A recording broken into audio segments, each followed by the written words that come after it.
दोस्तों हम बात करेंगे मरसिए के ऊपर, मरसिए की तारीफ़, मरसिए की ज़ायद तरकीबी।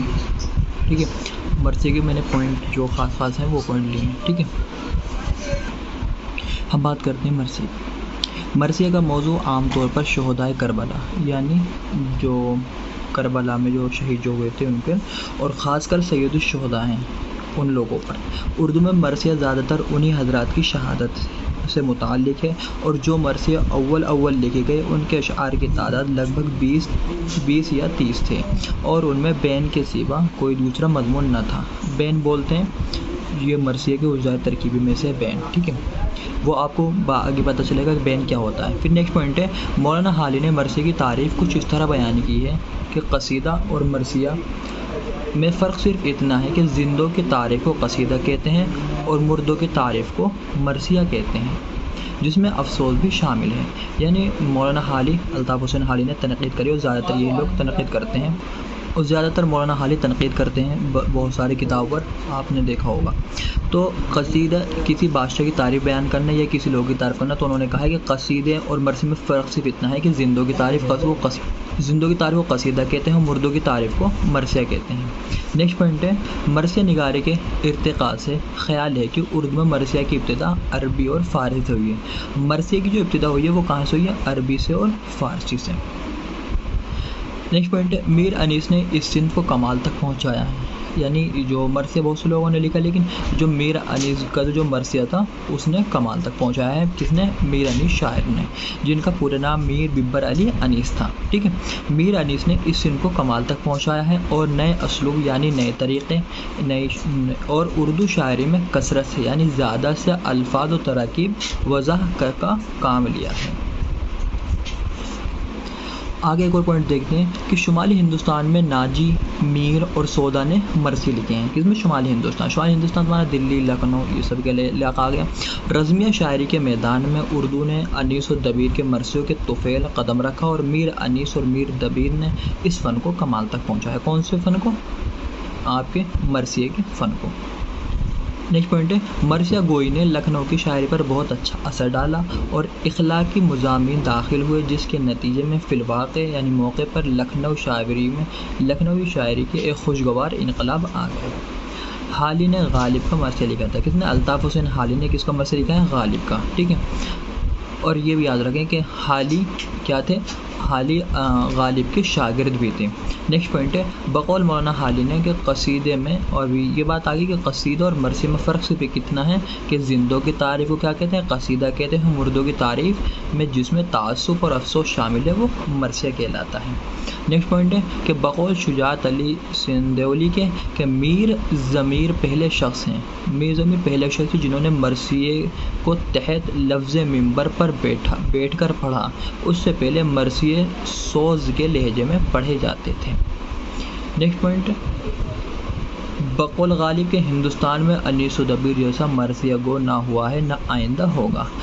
गालिब जैसे बड़े शायर क्या कह रहे हैं कि हिंदुस्तान में अनीस और दबीर जैसा मरसिया गो शायर हुआ है और ना आगे होगा। नेक्स्ट पॉइंट है, अब मरसिए के मुज़ाय तरकीबी देखते हैं। ये जो भी हमने पढ़ा था, ये मरसिए का तारीफ़, फ़न और इर्तिक़ा समझ लीजिए। इर्तिक़ा कहते हैं डेवलपमेंट में हाली और गालिब रहे। मरसिए की ज़ायद तरकीब, चेहरा, ये पहला पॉइंट है। मरसिए की ज़ायद तरकीब, चेहरा मरसिए का इब्तिदाई हिस्सा चेहरा कहलाता है। मरसिए का शुरुआती है वो हिस्सा चेहरा कहलाता है। इसमें मुख्तलिफ मौजू देखने को मिलते हैं। किसके अंदर? मरसिए के अंदर। दरअसल चेहरा मरसिए की तमहीद है। ठीक है, मसलन सुबह और शाम का बयान, यानी नेचर, रात की अंधेरी, प्यास की शिद्दत वगैरह, ये सब क्या है? ये चेहरे के अंदर आते हैं। नेक्स्ट पॉइंट है, चेहरे के बाद जो दूसरा पॉइंट आता है मरसिए का उज़ाय तरकीब, वो आता है सरापा। ये भी क्विज़ कॉम्पिटिशन में या एक नंबर के MCQ में पूछा जाता है कि चेहरे के बाद कौन सा जुज़ आता है, सरापे के बाद कौन सा आता है, रुख़सत के बाद कौन सा आता है। ठीक है, तो सरापा मरसिए के जिस हिस्से में शायर हीरो का तज़किरा करता है उसे सरापा कहते हैं। क्या कहते हैं? सरापा कहते हैं। सरापे में हीरो की ख़ुसूसियात बयान की जाती हैं। मसलन उसके क़द-ओ-क़ामत, उसकी हाइट वाइट वगैरह, ये सब बताई जाती है। किसके अंदर? सरापे के अंदर। नेक्स्ट पॉइंट है रुख़सत। जंग में जाने से पहले हीरो अपने अजीज़ व क़ारिब से मिलता है और अहले अयाल उसे रुख़सत करते हैं। तो ये जो रुख़सत है, इस चीज़ को वो मर्सिया जो लिखने वाला होता है वो उसको बहुत अच्छे अंदाज़ में और बिल्कुल रिवायती अंदाज़ में उसको पेश करता है। रुख़सत के बाद है आमद। जब वहाँ से रुख़सत हो जाता है अपने अहल वयाल के पास से, तो उसकी आमद होती है काय के अंदर, मैदान में के अंदर, जंगी मैदान में। तो आमद का है, आमद किसे कहते हैं, बताया जा रहा है कि मैदान जंग में हीरो की आमद होती है। किसके अंदर, मैदान जंग में, जब वो हीरो लड़ने से आता है सामने वाली फ़ौज से। यहाँ मरसिए में एक जोश व खरोश नज़र आता है, यानी उसकी तारीफ़ बयान की जाती है, उसे मोटिवेशन दी जाती है, ठीक है। तो उसके जज्बे को सलाम किया जाता है कि अपने घर वालों से, अपने बीवी को छोड़कर, अपने बच्चों को छोड़कर, अपने घर वालों को छोड़कर वो क्या आ रहा है, लड़ने आ रहा है। शायर जज्बात के उरूज पर होता है। यहाँ पर शायर क्या होता है, यहाँ पर जज्बात पर होता है, और वो क्या बोलते हैं, उस पर बिल्कुल वो एक ऊंचाई यानी एक पहाड़ छू लेता है। इस तरह ये समझिए कि पहला हमने पढ़ा था चेहरा में क्या होता है, उसका इब्तिदाई हिस्सा चेहरा कहलाता है। जैसे कोई ये शाम का मौसम हो रहा है, प्यास की शिद्दत हो रही है, सब उसके चेहरे के अंदर आते हैं। दूसरा होता है सरापा उसकी यानी हीरो की कदो क़ामत की बयान की जाता है। तीसरा होता है रुख़सत, जिसके अंदर वो अपने घर वालों से मिलजुल रहा होता है, रो रहा होता है, तो वो उसका मंज़र बहुत यानी रुख़सती का एक तरह से ये समझ लीजिए, तो उसको पेश करता है। चौथा हो गया आमद यानी जब वो मैदान जंग में आ रहा होता है, जिसमें शायर जज्बात के उरूज पर होता है, यानी उसके बारे में तब बयान करता है। अब हम आगे बात करते हैं। अभी हमने मरसिए के ज़्यादा तरकीबी पढ़ रहे थे, और हमें इसके आगे का पॉइंट है मरसिए का रुज्ज़ो है, यानी उसूल आमद। रुज्ज़ एक है तरकीबी आमद। रुज्ज़ के मायने आमद के बाद हीरो अपने आबा व अजदाद के औसाफ कमालात का बयान करता है, जिसे रुज्ज़ कहते हैं। आबा व अजदाद यानी जब वो आमद हो जाती है मैदान जंग के अंदर, फिर उसको क्या करता है, वो अपने बाप दादा का कारनामे में बताता है कि मेरे बाप ने ये करा था, मेरे चाचा ने ये करा था, मेरे दादा ने ये करा था। जैसे आज के दौर में कहीं लड़ाई हो जाती है तो बंदा बताता है मेरे बाप ने आदमी मार रखे हैं, मेरी वहाँ पर जानकारी इस तरह वो अपने आबा व अजदाद की औसाफ बयान करता है। नेक्स्ट पॉइंट है रज़्म और जंग यानी जंग। अब शायर जंग के मंजर पेश करता है, और हीरो लड़कर हक़ के लिए जान देकर शहीद हो जाता है। यह हिस्सा काफ़ी दर्द व अलम के साथ बयान से गुजरता है। इस हिस्से में शायर दर्द रंज का माहौल पैदा करता है। इसमें बता रहे हैं कि जब वो उसके बाद जब रुज्ज़ हो जाती है, अपने आबा व अजदाद के बारे में बताता है। इसके बाद फिर उसकी जंग होती है। अब जंग को जिस तरह शायर देखता है कि हीरो किस तरह तलवारों से लड़ रहा है, किस तरह घोड़ा भगा रहा है, किस तरह ये करता है, किस तरह वो करता है, तो उन सब के बारे में ये बयान करता है।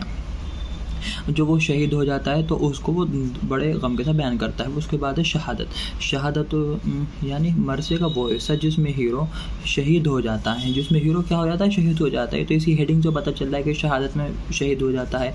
यहाँ शायर दर्द रंज व गम का इजहार करता है और दर्द व आलम का माहौल पैदा करता है, और जो दर्द व आलम उस सबका क्या पैदा करता है, माहौल पैदा करता है। अब नेक्स्ट पॉइंट है बैन। ये मरसिए का आखिरी जुज़ है। इसमें हीरो के घर वाले उसके औसाफ को बयान करके दर्दमंदाना आवाज़ में रोते हैं।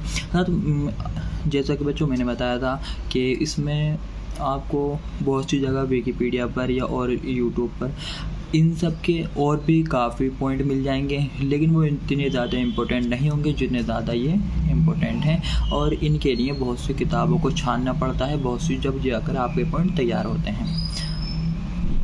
अब नेक्स्ट पॉइंट देखो, ये तो हमारे बैन तक यहाँ पर हमारे पॉइंट कंप्लीट हो जाए ज़्यादातर की भी। अब आगे देखते हैं मरसिया अपने मौजू के एतबार से सवाब की चीज़ है। मरसिया क्या अपने मौजू के एतबार से सवाब की चीज़ है। नेक्स्ट पॉइंट इसी तरह मरसिया का मैदान भी महदूद है। इसमें वाक़यात करबला से मुताल्लिक़ जज्बात का इजहार होता है। इसमें अगर आपको कोई भी पॉइंट और अपनी तरफ से अच्छा लगे तो आप उसके अंदर डाल सकते हैं, और जो मेरे हिसाब से जो मैंने देखा था मुझे यही पॉइंट ज़्यादा वज़नदार लगे, ज़्यादा गिरा लगे, इसलिए मैंने इन पॉइंटों को अपने नोट्स के अंदर शामिल किया है। और हाँ, अगर किसी को हमारे यहाँ ऑनलाइन उर्दू से रिलेटेड अगर किसी को ऑनलाइन पढ़ना हो तो वो भी हमारे ईमेल के ज़रिए हमसे रब्ता कर सकते हैं।